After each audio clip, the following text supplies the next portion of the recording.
Hey, what's going on, everybody? Movie Phantom here, and I'm, of course, joined by my lovely girlfriend, Maya. And, yes, we've got another one, but we're getting close. We're getting close to the end of our DVD videos here. In fact, we got one more, and we'll be done, so without any further ado, get my shit organized here. Pick this up, actually, when did we go up to Bloomington? Valentine's Day. Valentine's Day, so, yeah, we went on a big shopping spree during Valentine's Day, and I picked this up there then. Arrested Development Season 4. I have the first three. Love the show. A couple buddies of mine got me into it, and literally I was just all about it. Just fucking hilarious. It's smart, witty. I mean, I don't know. It was just very underappreciated, and they just eventually, you know. You're full of shit. What? It's a crappy, horrible show. She watched Switch at Birth. That's all I'm gonna say. But anyways, so when I came into it late, though, I ain't gonna lie, 'cause it was already canceled and gone by the time I started watching it. But I love that. Like it's actually one of my favorite shows. Period.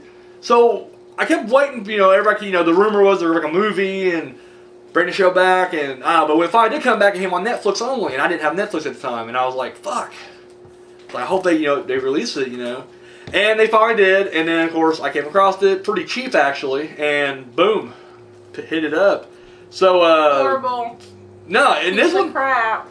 The only thing, my only complaint, because it's still, the humor is still there.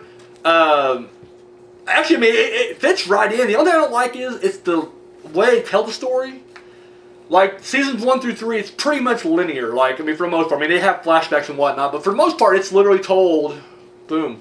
Now, I knew there'd be a significant amount of flashbacks because they do kind of fill in. Because it's kind of, I wouldn't say real time, I guess, but it takes place today, So there is a big gap of time from when season 3 let off, and then when season 4 begins, and they do kind of fill in those gaps, but they tell it.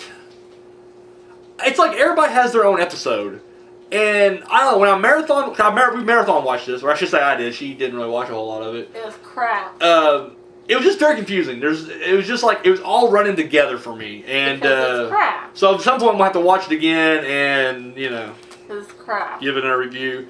Here's one thing. Are you done? Oh my God! Like I'm a child back here. Seriously, it feels like you have misery over there or something. Anyways, the one thing I didn't notice about this, maybe somebody out there can fill me in. I watched special features.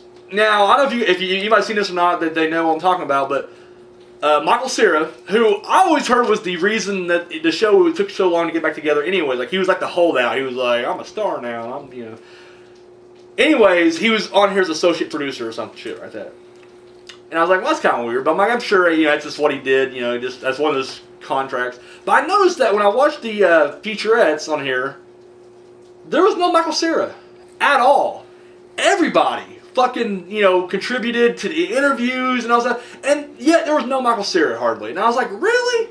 What a fucking douchebag. And I have a feeling he's just being a little bitch. So I don't know if anybody has anything like to shed on that. Let me know. I'm curious. But, yeah, overall, if you like the show, I'll give it a thumbs up.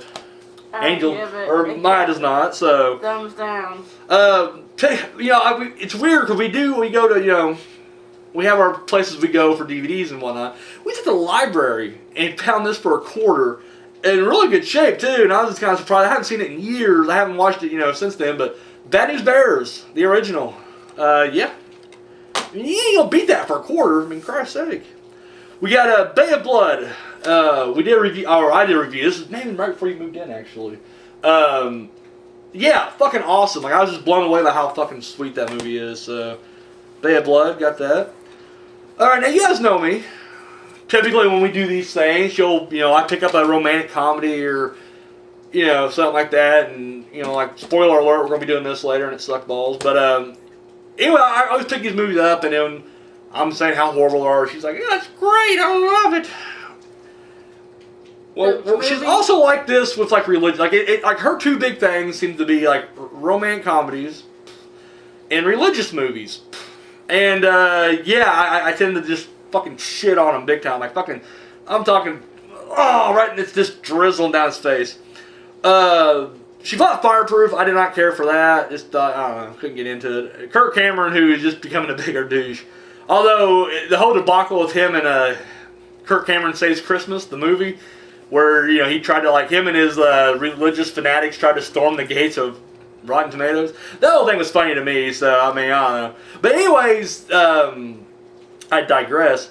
I'm not really big on these religious movies or whatnot, but I always try to give them a fair chance. And that's one thing I don't think she realizes is that when I sit down and watch a movie that she picks out, I try so fucking hard to get into these things. They're just all shit. No offense. No, they're awesome. But this movie lets you. Are shit. Yeah, and but anyway, this movie literally it kind of surprised me. Now, I'm not saying it's.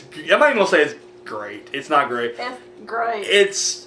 It's not bad. I will say, I mean, if you get caught up watching this, it ain't bad. It ain't a bad way. I mean, there's some pacing issues. It feels like it's a lot longer than it should be, but there actually is a lot of genuine humor in it. And the movie's called Courageous. Now, I don't go for the whole religious, I don't even want to say undertones, overtones, literally. But, no, it's not bad. I mean, it has its moments. It's what you expect from a religious fucking movie, but still, it's not bad. So, it has, but it's the same people who did the Fireproof. So, I mean, if you're a fan of Fireproof, you'll be a fan of Courageous. And I'm not gonna lie, I think the audience that we have been lucky enough to gather, they're probably not gonna watch it. But if you guys happen to come across it or have somebody who's gonna force you, like I do, check it out. So, next we got the Juggalo Championship Wrestling Volume 2, JCW Volume 2.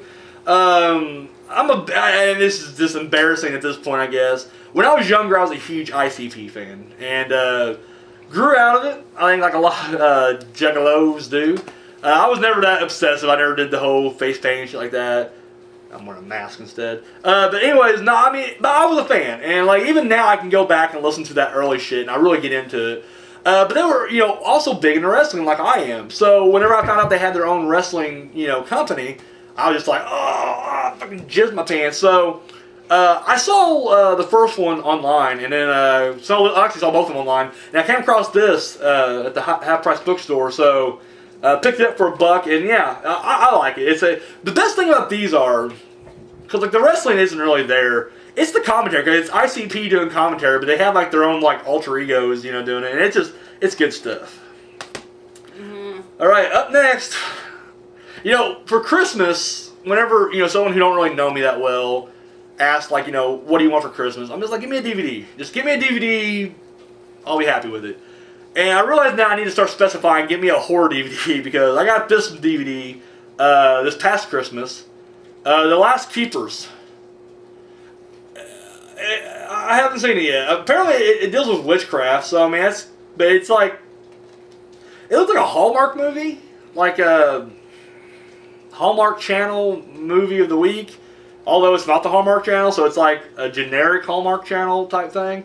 I don't know. I've yet to watch it. I don't want to be too mean. It is her mom that got it for me, so I'm refraining back from making fun of it too much.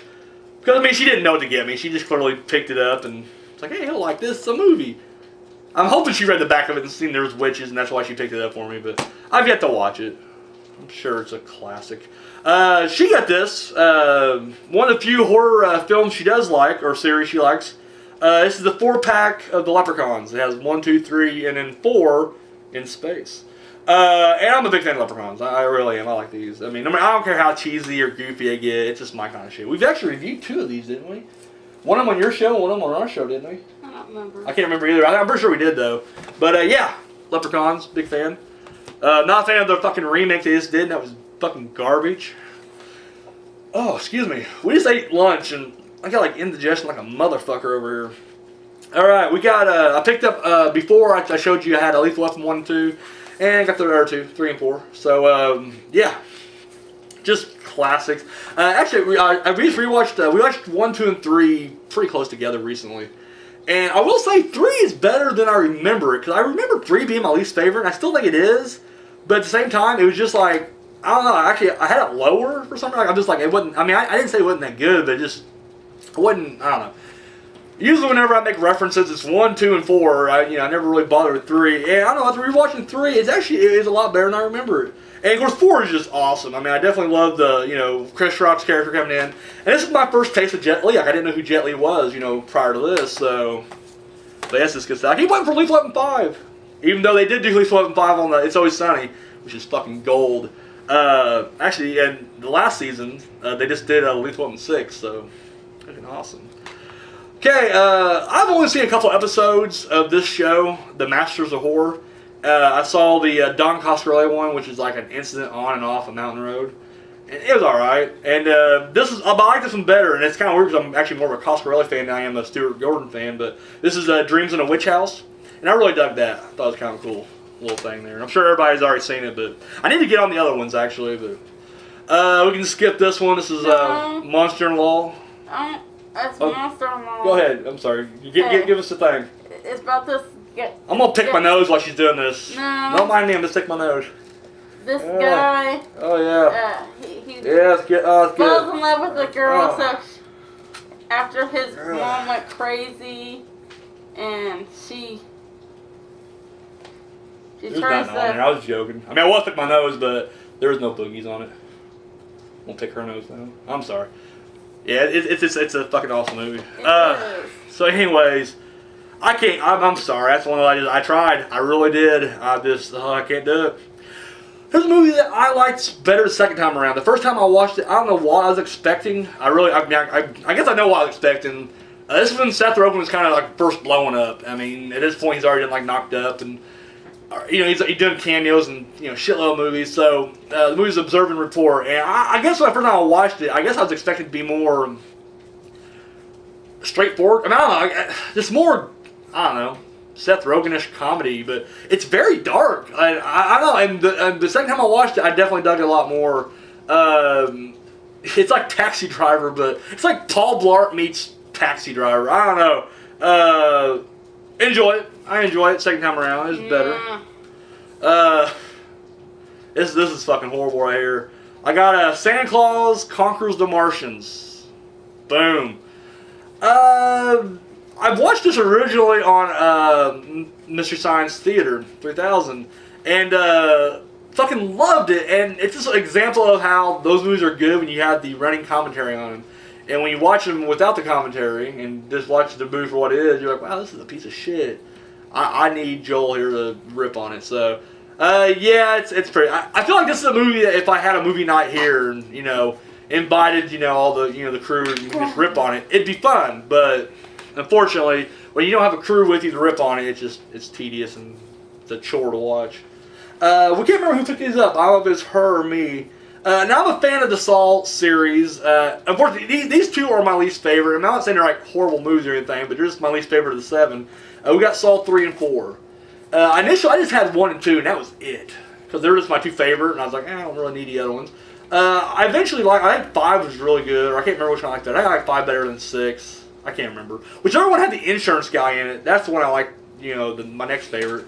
But regardless, I dug 5 and 6, but I just never bought them because I hated buying out order. Well, my uncle had the final chapter, and he actually had 2 copies of it, so he gave me the other one. So I was like, well, I already kind of threw everything out of order, so I've been trying to get the other 4. But the thing is, like now, whenever I look for them, they always have them like in 7-packs and shit, and I was like, well, I guess I could just buy a 7-pack, but I'd rather just buy them individually. So found them for $1 a piece, so not bad.